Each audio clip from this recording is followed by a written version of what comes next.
नमस्कार। उम्मीद करते हैं कि आप सब अच्छे होंगे। एक बार पुनः आपका ध्यान एसआई भर्ती पर लिए चलते हैं।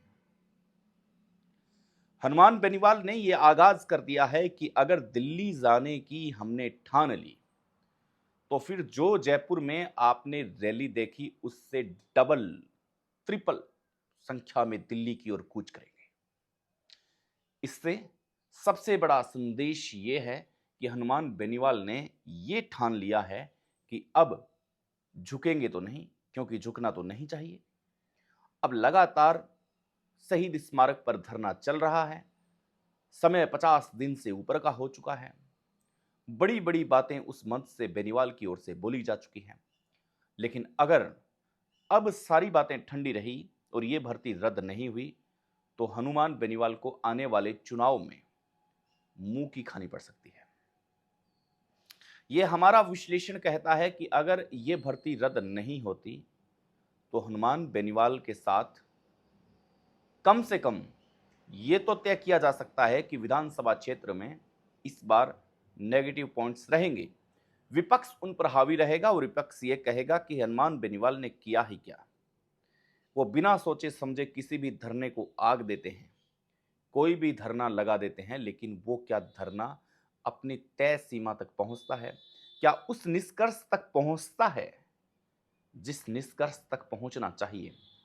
ऐसे में तो कोई भी धरना लगाएगा, उस धरने का इफेक्ट, साइड इफेक्ट कोई नहीं जानेगा।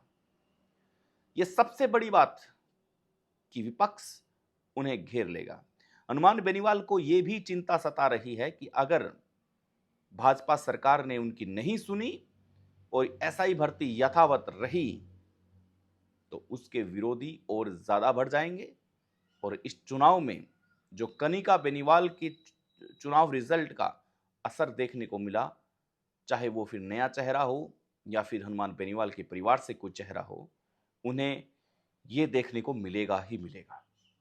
वैसे तो हनुमान बेनीवाल को राजनीति का चाणक्य भी कहा जाने लगा है और यह भी कहा जाने लगा है कि लोगों की भीड़ को एकत्र करना हो तो फिर बेनीवाल से सीखें। अब हनुमान बेनीवाल ने ये दो टूक में कह दिया है कि वो दिल्ली जाएंगे। अब इससे स्पष्ट होता है कि अगर हनुमान बेनीवाल अपनी किसी बात को कहते हैं तो अब उन्हें बार बार रिमाइंड कराने वाले विपक्षी जो नेता हैं वो चुप हो चुके हैं।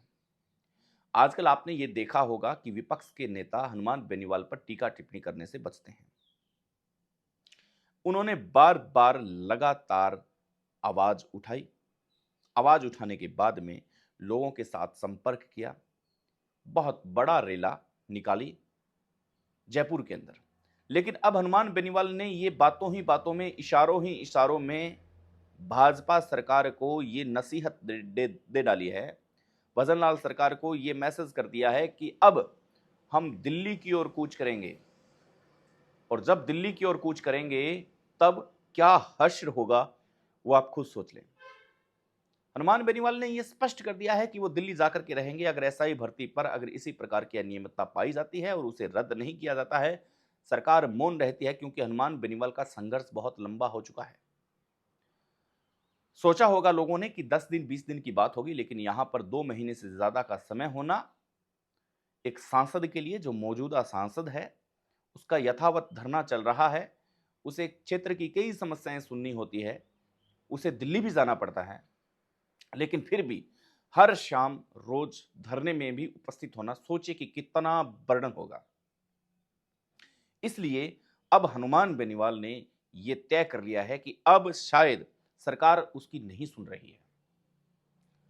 सरकार उन युवाओं की नहीं सुन रही है जिन युवाओं को हनुमान बेनीवाल साथ लेके उस धरने में बैठे हैं। तो अब रास्ता क्या है? रास्ता केवल एक है कि दिल्ली की ओर कूच करेंगे और कूच करने के बाद में ही यह तय किया जाएगा कि क्या सही है और क्या गलत है। पीएम मोदी से मिलने का समय मांगा, समय मिला नहीं मिला। लगातार कोशिश की जा रही है। पीएम मोदी अगर समय देते हैं तो भजनलाल सरकार से वो 1 to 1 जरूर करेंगे कि आपके राजस्थान का ये नेता क्यों मिलने के लिए आ रहा है।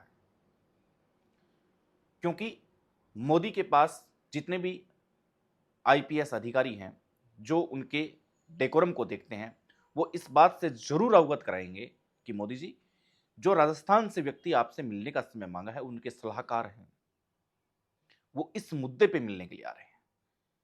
तो मोदी सीधा भजन लाल शर्मा से संपर्क करेंगे कि ये क्या मामला है।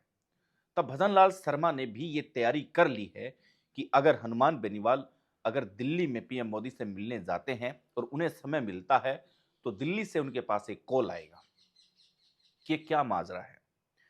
तब भजन लाल शर्मा को क्या कहना है ये भजन लाल शर्मा ने भी अपने कागज में लिख लिया है। अब समय तो कभी भी मिल सकता है, और अब समय अगर नहीं मिलता है तो फिर दिल्ली जाएंगे। दिल्ली जाने के बाद में इतनी विशाल जनसंख्या अगर दिल्ली जाएगी तो मोदी मिल सकते हैं। मोदी से मुलाकात हनुमान बेनीवाल की हो सकती है, लेकिन व्यस्तम जीवन के कारण अभी पीएम मोदी ने मिलने का समय नहीं दिया है। लेकिन हनुमान बेनीवाल लगातार इस जगह पर धरने पर आ रहे हैं, अडिग है कि एसआई भर्ती रद्द होनी चाहिए। बीच में डॉक्टर किरोड़ी लाल मीणा का नाम बहुत आया था, जब वो 2-3 मिनट के लिए धरने पर रुके थे। धरने पर जैसे ही रुके वैसे ही हनुमान बेनीवाल तो वहां थे नहीं, फोन पे उनकी बात हुई, लेकिन हनुमान बेनीवाल को एक बुस्टअप जैसे मिलता है वो बुस्टअप मिला, क्योंकि भारतीय जनता पार्टी के सरकार के अंदर मंत्री किरोड़ी लाल मीणा हनुमान बेनीवाल के उस धरने में जाते हैं, जो कहीं ना कहीं ये दर्शाता है कि भाई डॉक्टर साहब ने हनुमान बेनीवाल की बात को सही सराहा है। ऐसे में कई कयास लगाए जाते हैं कि डॉक्टर साहब क्या इस आवाज को उठाएंगे, क्या इस आवाज को दबाएंगे। लेकिन डॉक्टर साहब अगले ही दिन 2 दिन बाद में बिजी हो जाते हैं फैक्ट्रियों में छापा डालने के लिए।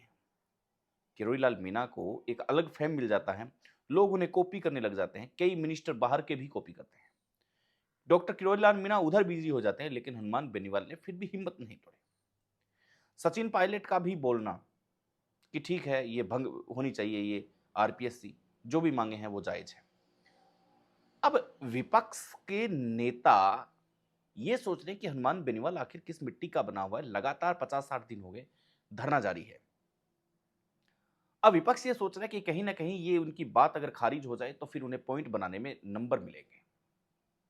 लेकिन कितना सही है और कितना गलत है ये सोचने वाली बात है।